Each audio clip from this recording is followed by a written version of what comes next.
In Kenneth's 6 to 8 minute speech entitled Tastes Like Chicken, Kenneth looks back on a journey he started about 6 months ago. A journey, even if he had been given 100 guesses on what it would be, he would never have guessed it. Please join me in welcoming Kenneth, who is going to speak about Tastes Like Chickens. Thank you, Anita. Good morning, everyone. As some of you might remember from a speech I gave way back in November 2019, I referenced how I was born with a rare metabolic condition called tyrosinemia. Now, simply put, I can't break down the enzyme tyrosine, which is present in protein, which basically means I can't break down protein. And if left untreated, which I've luckily avoided because I was treated right as I was born, it can lead to protein crystals on the hands, the eyes. It can lead to seizures or even mental disabilities. Now, treatment for this usually involves a low protein diet and drinking a shake of sorts, which gives me my fake protein and fulfills my protein needs that I can't get from regular food.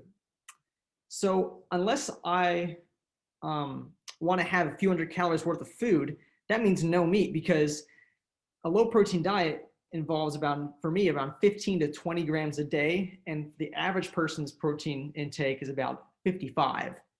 So that means basically no meat and a pared down vegan diet. And that's on top of my unrelated but existing list of food allergies.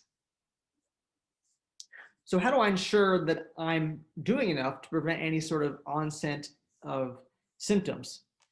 So it requires a blood draw every few months, every 6 months sometimes, maybe even every year if I'm feeling confident, about a vial's worth of blood. And that's done at a doctor's office or a lab or sometimes even a hospital that's equipped to read tyrosine levels. So someone without tyrosinemia, a normal range is around 130 to 120. For someone with tyrosinemia, those levels can even peak up to 1200. So I've been told as long as I keep those levels at or below 400, I'll be in good shape. So about 6 months ago, after some routine lab work, I was really surprised to see that my levels were at 390. Now for reference, my average low is around 420. So this is some great news for me.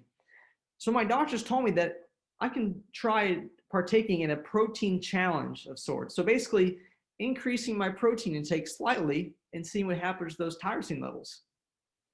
So I started to increase that protein intake slightly to 25.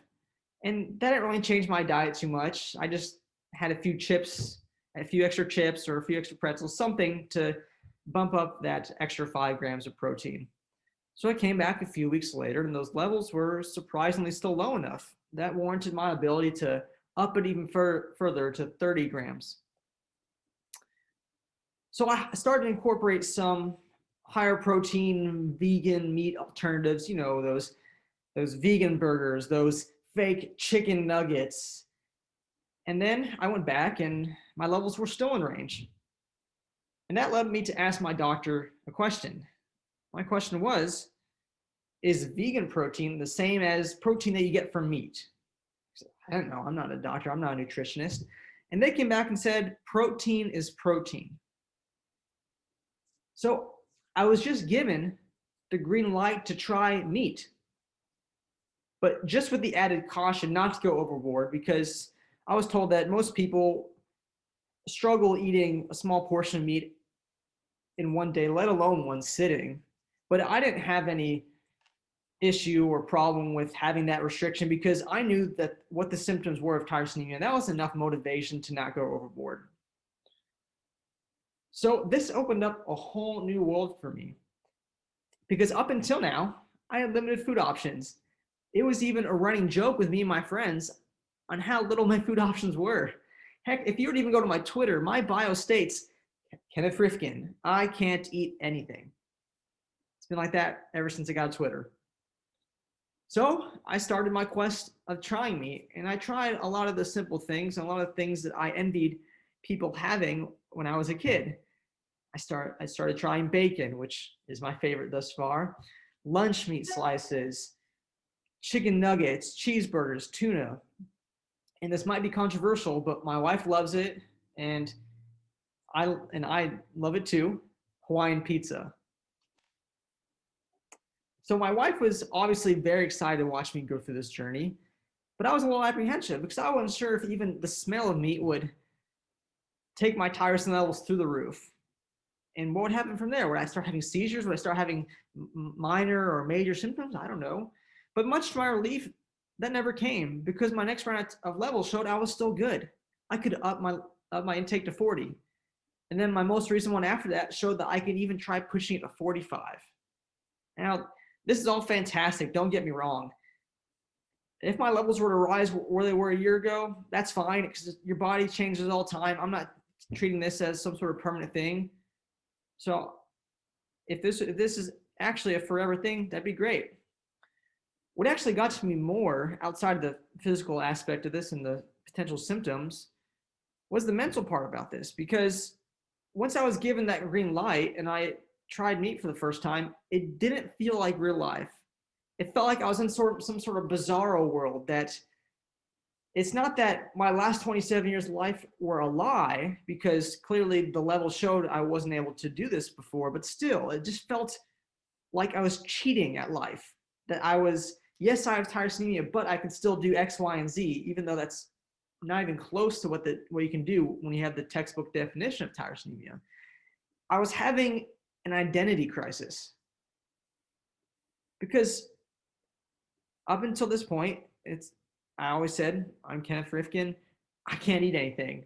I said it with a smile because that's been a fact of life for me. So it took me some time to accept that, yes, while those facts are either 100% true or partially true, there's more than that to me. I'm Kenneth Rifkin.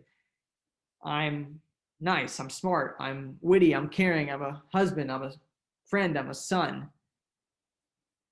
And as obvious as that might seem, that just was not an aspect that I truly considered, because what always came first was tyrosinemia and I can't eat meat. And luckily it's been a few months since I've had this identity crisis.